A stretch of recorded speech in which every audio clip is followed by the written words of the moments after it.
Naša zidanica stoji na vrhu hriba, nekje na 300 metrov nadmorske višine.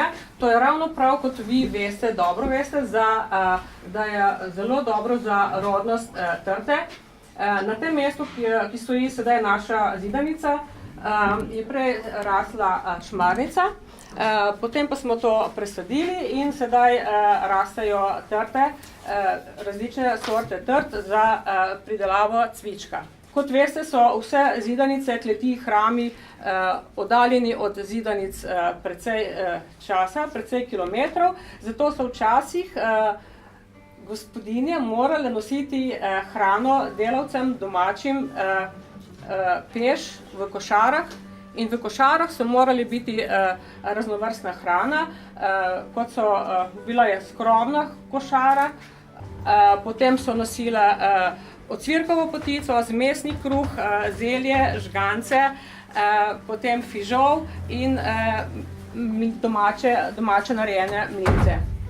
Vendar za ta boljše goste, ko so bili včasih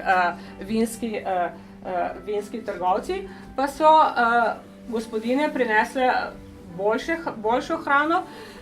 No in v teh košarah je morala biti raznovrstno pečeno, iz peči pečeno perutnina, pečene krače, pečene šunke, orehova potica, potem je lahko bila tudi ajdova ali sirova potica. Seveda zraven pa so postregli z domačim vinom, včasih je bila to šmarnica, gospodarji so se prav radi pohvalili z svojim domačim vinom od zida, s boljšim. No, danes je to cviček. No, tukaj bi pa rada povedala, da cviček je seveda žlahtna pijača, ki zelo dobro pripomore k dobri presnovi.